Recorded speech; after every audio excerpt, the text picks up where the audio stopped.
This is Fireside Leadership, where we explore leadership lessons that lead to personal and professional success. Here are your hosts, Janice Lee, Lisa McGale, and Leanne Nugent.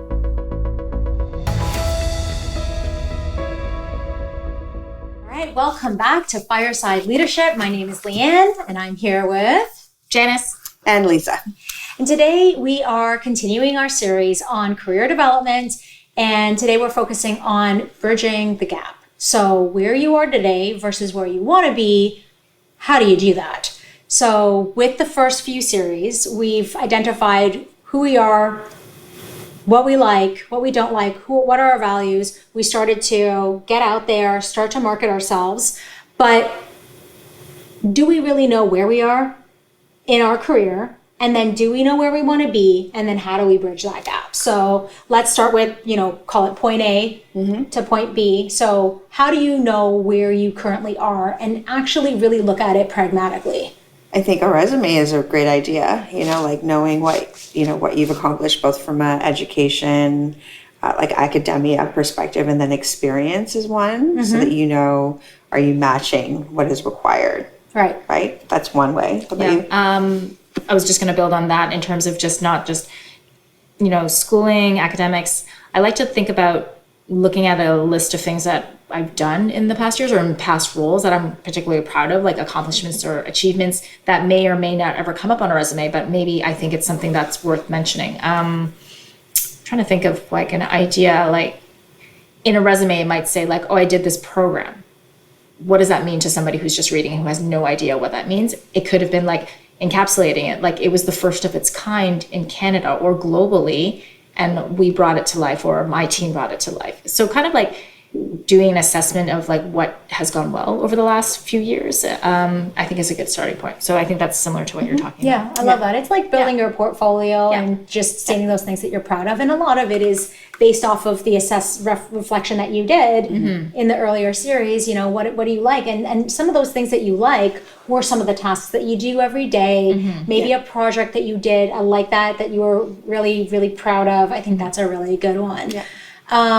Some of the things that is interesting about point A is a fear of or blind spots, right? So here's where the personal board comes in, or your, personal advisors or whoever can come in to just say, if you ask a question, right? Like if you were to think of one thing that comes to mind when you think of me, like what are some of the things that I did that really impressed you or something? I think that would be an interesting approach to take. Have you ever done something like that before? I've done something similar in I guess it's one of the self-assessment tools where they ask a question, what would some of your closest coworkers, how would they describe you? Yeah. Like what words or descriptions they would use to describe you. And that's you being them, not you from the inside. So it's a good, interesting take. And also looking at, does that line up with how you see yourself? Like, are you projecting the traits, the qualities, the attributes, the personality that you feel that you bring to the table versus what others see in you? I think that's also you want to bring to the table. That you want to bring to the table, yeah. So that's another good, I think, starting point A. I think that's also true, because then are you in control of your brand? Or have you been pigeonholed? Or did you just keep saying yes to the wrong thing? So it'll determine how much work do you have to do in pivoting. Sorry, go ahead. No, I don't have anything to add to the point. I think everybody knows how to assess where they're at. For me, the interesting part is, where do you want to go? Yeah. And how are we going to bridge that gap to get there? Totally. Right? So then where would you go first? I'm going to use somebody else's story for right now. So there's somebody that I know that is applying for a role, and there's a requirement, a degree requirement, right? Yeah. And underneath, or transferable skills. Oh, yes. Okay. So what is because a degree requirement is very specific. You have a piece of paper, you checked all the boxes, another institution has given you their stamp of approval. Yeah. Transferable skills is a gray area, right? Is it number of hours? Is it number of projects? Is it number of accolades that you're receiving? And what is that at point B to the person who determines that you're worthy of point B? Right. Oh yeah, it's subjective. So that you're it is a saying. lot of subjectiveness, and so that's where it gets interesting for me. How do you really look at the person against the role and the future of the role, and ultimately for the business, right? Like if I'm in my normal role, it's ultimately for the business and the person. However, my lens is for the business and the right. So when you're looking at it as a person who wants to career track, I'm not really sure. So that's where it would be. I'd need to know more a little bit more about the role in order to assess. And again, case by case, it's different. However, I mean, when you came up with this career development track, what was in mind for getting, what are some of the things that you want to look at? I imagine skill set, job responsibilities, like those are the first two things that come to mind. And I would ask, right, now that you're confident and you're clear, ask questions like, what do I need? Right. Right? Like, so those are kind of the things on how I would bridge the gap. Like, just tell me and then I'll know. Yeah. Do I want to put the level of effort in to get to that point B, or am I going to switch my point B? Yeah. My approach. And I think part of it is understanding what does point B look like. Right. Right. So if you're not out there networking, if you're not talking to the people that are in the role already or somewhere similar, maybe it's in a different organization or in a different spot or agency or whatever it is, you know, it would be interesting to hear what the day in the life is, because it could be very different than what you imagined it was going to be. It's true. I think something, I guess, doesn't happen as common, but I've known people that do this, especially if you're in a large organization and you have the opportunity to, say, shadow someone in the point B role that you're interested in. Ask for that opportunity. Ask, say, like, I'm not sacrificing my current job. I'm not saying that I'm not going to do it, but I'll do this over and above because I'm really interested in getting into that space. I saw that happen a lot in my old company where people were doing cross-functional shifts, right? So you're moving from sales into something more operationally focused or vice versa. And you may have some idea of what that person's role, like if I were to go into a role that you're in right now, Leanne, from my vantage point, I can see you do certain things, but there's a whole suite of things that you do behind the scenes that I never see. So Correct. I think another way of establishing what is that point B is, hey, can I shadow you for a day or half a day? Just follow you around, go to the meetings, be a fly on the wall to hear what conversations you have with clients or internal partners. I think that'll also give you a sense really quickly is like, is this a good fit for me? That's a good one. Yeah. So I'm hearing a lot of, is it a good fit? What happens if you know it's like what you really, really, really, really, really want? Yep. And you don't have the qualifications. So one is definitely get mentorship, I think is what I'm hearing. For sure. Yeah, for sure. So what type of questions are you asking to determine what that gap is and to bridge? Yeah. Well, for me, I think during the shadow sessions, it would be something like, oh, that happened. I wouldn't know how to solve that problem. Right. Or I have no idea where to go. So even a question of, am I meant to know, or am I meant to just be resourceful enough to find out the answer? Yes. Right. So, you know, that was like this whole idea of needing to know everything is something that I had to battle with. Like I had this belief I had to let go, right? Right. I have to know everything. Yeah. Where would I be? I would be in the ground with all the things that I think that I need to know, because I would be studying so hard to figure it all out and then not talk to anybody. I'd be digging away, and then nobody to tell what I find to, because I've dug myself into a hole. Yeah. So I think that's a really, really interesting point. Yeah. When you're saying something about, like, I think I have to know all the answers. I'm sure you're not the only one, Leanne, because I was in that boat myself not too long ago, paddling the wrong way. Yeah. So I think what people need to hear is also that you can do all the studying and prepare and take all the courses until you actually get into those positions. You will never actually be 100% prepared. So be okay with that level Correct. of ambiguity. I think if you want to know if you're going to enjoy that type of role, however, like to know what gaps you need to fill, it's also possible, like, depending on the type of role or direction you're going in, to do a project, develop something on the side, like offer a couple of hours a week to a company that you know maybe is looking for additional support. And you're like, hey, I'm looking. I don't need anybody to like pay me. If you can afford the time, offer time and just sit and see and learn and absorb. Sometimes the best way of learning is just absorbing and seeing if that's something you want to do. I mean, if it's great if you have the opportunity to do that in-house. If you don't, you just have to seek out those opportunities. Yeah. That's true. Yeah.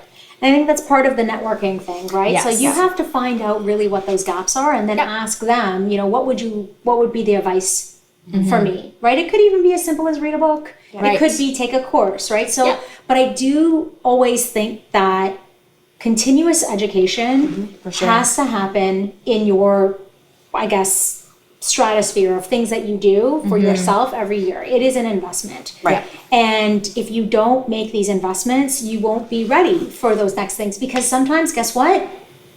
The opportunity falls in your lap before you're even ready and you're forced to figure it out. Right. Because if you've done a really good job advocating for yourself, if you are in alignment with your values and it's showing up and it's making a difference, someone's knocking at your door saying, hi, Yeah. there's an opportunity for you Exactly. because I need you. Right. Right. And are you ready? And are you ready? Are you ready? So that whole concept of be ready for that job, just do it. Yeah. Because you never know when it's going to come. Yeah, the quote I always like to say is like, luck is the combination of preparation meets opportunity. So what preparation are you doing in advance so that when the opportunity comes, Yeah. you're able to act on it? Exactly. I've learned that as success equals preparedness plus opportunity. Oh, okay. That's a good one. That's a good one too. Similar, very, very similar. Yeah. You guys were talking about networking and bridging the gap and again, reaching out to somebody who's already done it and, you're going for your goal. There are some people who are not necessarily willing or prepared to even take that initial step, Yeah. right? For what reason though? Right? I don't There's know. there's a lot of people who just don't think that they're worthy. Like there's a lot of that's why again, the whole self-assessment is really important, because it could be also maybe what we explore too is, what am I afraid of? Right? So for those people who are not willing or ready or whatever the reason is, Yeah. any other suggestions on how to bridge the gap if they're Yes. not willing to reach out? So I'm trying to think of some other, you can prepare yourself by a lot of self-study, a lot of the internet is fantastic for preparing yourself. You can Google on tons of topics. However, I would say if for someone who are seeking to bridge the gap and need to connect, you do need to connect with people at some point. I would say, what is it that you're afraid of happening by reaching out to those people? A lot of the times it's rejection. It's something that I've never done, so I'm really uncomfortable. I'm really nervous. I'm like, look, if you don't do that, the flip side is you'll be where you are right now 10 years from now, right? Or you'll be moving at a slower pace if you're okay with, because it'll take you that much more time to kind of grow into whatever you're trying to grow into. I think you have to make people see both sides of the situation. What we're proposing is not dangerous in any way, physically at least. Mentally, maybe it's a bit challenging. However, even this entire series of things we're talking about, we're asking people to do things maybe that are out of the ordinary for them. It will make them uncomfortable. And it should, because that's growth. You're doing something different. You're trying to get into a space now, I want to get to somewhere else. I'm not there today. So by definition, you will have to grow. So growth is uncomfortable. So if you are not willing to take that step, then evaluate what are you willing to do? What are those changes you're willing to make? There's also a moment where you have to think, why am I looking for growth? Why am I looking for change? And are you trying to look for change because you think you need to? Right.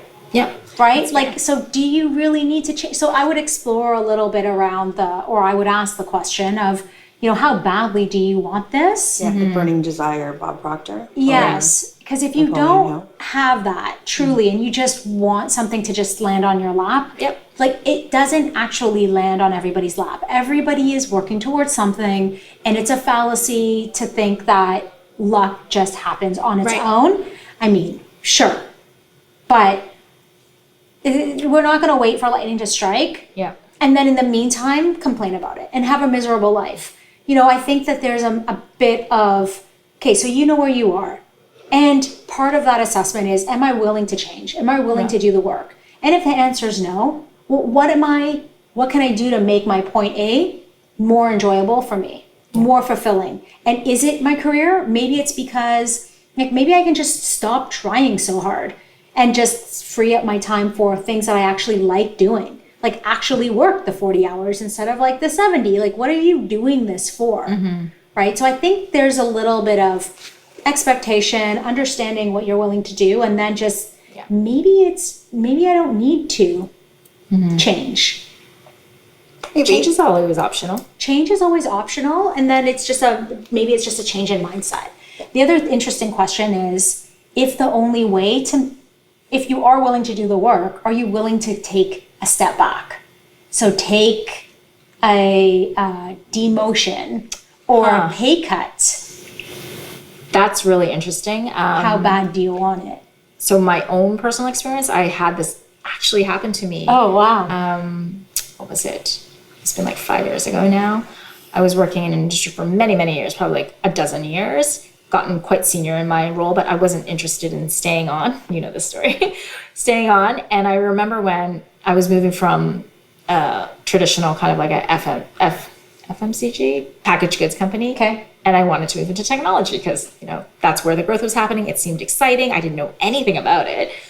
However, I thought, you know, somebody with my skill set will probably be useful in some way. I remember speaking to a bunch of recruiters and people in the industry, and they told me very specifically, well, you've been there for so long. It's going to be hard. You can do it. It'll be hard for you to make a move. You will probably likely have to start lower in your salary expectations and seniority level and expertise. Now, this is coming from a recruiter, right? Yeah. However, keep in mind, now that I think back to it, I'm glad I didn't listen to this recruiter at all, and I just decided to motor on and do my own thing, because what I realize is recruiters are incentivized to place you. His placement wasn't in the area I wanted to go to. He was incentivized to place me in the industry I was already in. Oh, I see. So there was no real great goal, and we weren't close friends or anything, so he didn't have anything to Interesting. give me feedback to give me in there. What I realized was I went into most of my interviews moving into technology with the attitude that I was not going to take a step back, that I knew what I could bring to the table, and I was reframing the expertise that I brought and how I could bring it to the companies that I were moving to. I ended up moving jobs into a different field, not only maintaining but growing my salary, actually, in fact, and keeping the same level of responsibility, so equivalent responsibility, lateral, but more pay, and actually it ended up being a better deal. So Yeah. I think it depends on the situation. I'm not saying everyone will end up like me where they can make the lateral move. I do definitively remember I just come back from a leadership seminar, like 9 days, and so I was like off this high of like I can do anything, so there's no way I'm taking a step back. And I remember after I talked to my hiring manager about it, he's like, yeah, you really, like, in the interview, we really felt like you were the one. And I think a lot of it had to do with how I was showing up in those interviews and in the meetings. And just like you said earlier, like I was really clear on where I was going. Like I really was clear with the type of organization I was looking to join. And I wasn't willing to negotiate on those things. And I had really nothing to lose. I was still in a really great job. So the fallback, worst case scenario, was I was just going to stay where I was, which I knew wouldn't be forever. So, But that's interesting because you must have sold your potential, yes. right? And That is so it. Yeah. you self-promoted yourself. So tell me a little bit about that and what that means to you. Interesting. Yeah. So self-promotion is something that did not come naturally when I was growing up. I remember being way more shy. Also, has a lot to do with cultural upbringing. Like don't be boastful. Don't talk about the things you know, because people don't like that. I think it's a very Asian thing. It might be. Asian, also maybe Asian/female thing. So I started slowly gaining the confidence just to talk about the things that I could do. And then in about 2 years ago, Lisa brought to my attention this initiative that was run by Google, that was started by Google, called I Am Remarkable. You remember that? And it's a initiative whereby two women realized that women were kind of being underrepresented in some senior leadership positions, or they were finding that women in general were not self-promoting as much at work, and they were kind of like uncovering like what's going on here. And so they started developing this. I guess it started being as just an internal training, initiative, internal training, and over time it's grown to, I think, thousands of facilitators across the globe. It's not necessarily a Google branded thing. It's developed by 2 Google founders, but anybody can subscribe to be a facilitator. And the whole idea is like, how do you self-promote in a way that is fact-based, not boastful, but still is very much like talks about, what you've accomplished. So that's what the Google initiative is about. Lisa, why don't you talk a little bit about, why is self-promotion so valuable for our audience? Well, one, if people don't know what you've done, they're never going to know what you actually can transfer into their organization, right? So key concepts in that are, it's not bragging if it's based on facts, and accomplishments don't speak for themselves. There's some exercises that we run in the workshop that allow you to sort of like start exercising that muscle, and it is a muscle, right? So again, if you're going to bridge a gap, you're going to have to step outside of your comfort zone if you're uncomfortable by asking for support, and then you're going to have to talk about what it is that you're doing, so that not only are you bridging the gap, you're communicating it to the right people in order to get to where you want to go. That is in your new career, your new job, starting a new business, whatever it is. If you're not capable of speaking it and backing it up, why would they give it to you? Yeah. And what I love about I Am Remarkable is it's a free program. You can sign up for it. There is a bit of a waiting list to get in there, but I think it's definitely a worthwhile session to take. And it's not even it's not even a huge investment, right, of time, I mean to say, right? So definitely worthwhile practicing how to communicate the value that you can provide to, I guess, your stakeholders. Yeah, the workshops are 90 minutes. Happy to facilitate. Janice is also a facilitator, so we can make that happen for organizations. And again, targeted to underrepresented groups, women, ability, disability, gender. Pride Month just passed, so that's another one. The point is that human beings as a whole generally are not promoting what it is that they're doing. And in bridging the gap for career development, you have to be able to express how you're going to add value. Absolutely. Right? Yeah. That really is, if be clear about what you want to do and then express where that's going to go. Yeah. Love that. Well, I think we've covered quite a lot in this, I guess it's a 4-part series, right? Yeah. So understanding who you are, what you like, what you don't like, what your values are, synthesizing that into themes and our branding statement, practicing that communication out to the market. So networking, how are you presenting yourself out there? And then ultimately advocating for yourself and knowing your point A, point B, and how do you bridge the gap between where I am today and where I want to be tomorrow. So thank you for entertaining me and covering these these concepts, because I do think they're so valuable. And I think we've got plans to dive a bit deeper in some of these topics to really get into some of the how, and we'll have some special guests that'll be more of a Zoom style. And any other closing remarks? Really grateful to be working with these ladies. Thank you for putting together the framework of this and again approaching us. And we've been doing this for a little bit, so it's been really great doing this series with you guys. It's fun. Yeah, and that's all I'm saying. We had a lot of fun doing it. Yes, so we sure did. Thanks for Thank you. Yeah, hope you enjoyed it too. Like, comment, subscribe, and look forward to hearing from you. Bye. Bye.